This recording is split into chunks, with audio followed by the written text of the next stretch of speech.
Suivez tous les marchés financiers avec CMC Markets France.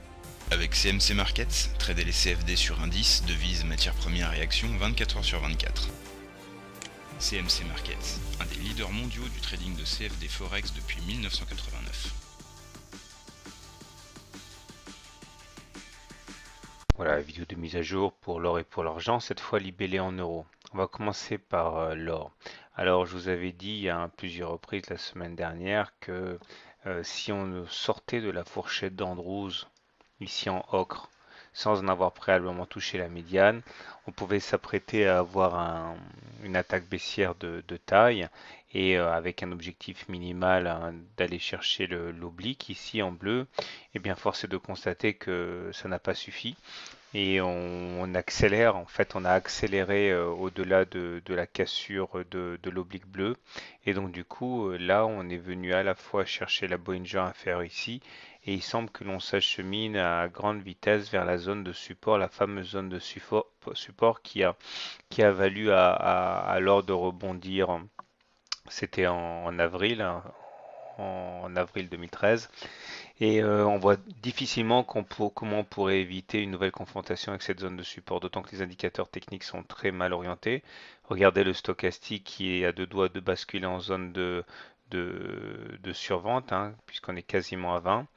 Le MACD croît son signal à la baisse et le momentum est négatif. On n'a pas franchement beaucoup de choses à se mettre sous la dent si on est positif. D'autant qu'il semblerait que nous soyons en train de dessiner une figure en triangle. J'y reviendrai lors de ma prochaine analyse technique. Mais bon, c'est pas forcément une bonne nouvelle. J'aimerais m'appesantir maintenant sur un indicateur technique qui a beaucoup d'influence. Et cet indicateur que je suis de près, c'est le non-croisement, hein, de moyenne mobile. Alors pour bien comprendre, je vous ai préparé un petit tutoriel que voilà.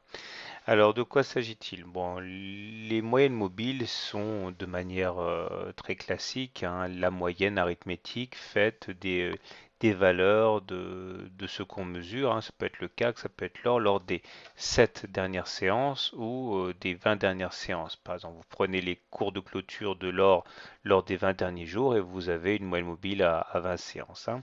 Donc imaginons que nous ayons cette évolution des cours.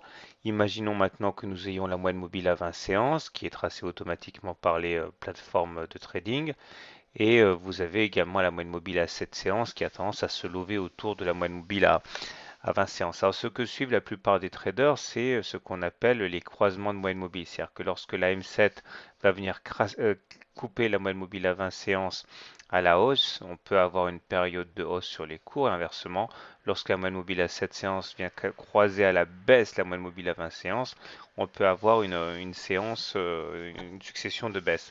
En fait, ce qui est beaucoup plus intéressant à suivre, mais ça se présente également beaucoup moins souvent, ce sont les non-croisements.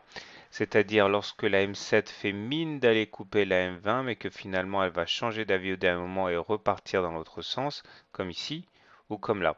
Et là, on a très généralement des périodes beaucoup plus soutenues de hausse ou de baisse selon le sens du non-croisement. Alors, si vous voulez un exemple, voilà un non-croisement qui s'est produit relativement récemment. Regardez, voici la M20, voici la M7. La M7 a fait mine d'aller croiser la M20 avant de repartir vers le haut et derrière, pouf, on a eu une période de hausse assez fantastique. On a eu la même chose ici, hein, non-croisement.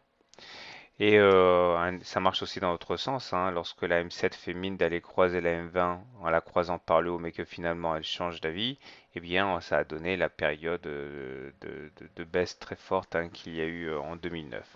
Alors l'intérêt ici, c'est de voir que bah, malheureusement, hein, on est en train d'assister à un non-croisement de moyenne mobile M7-M20, ce qui me fait dire encore une fois que les statistiques, hein, plaident en faveur d'un retour sur la zone de support qu'il faudra impérativement préserver.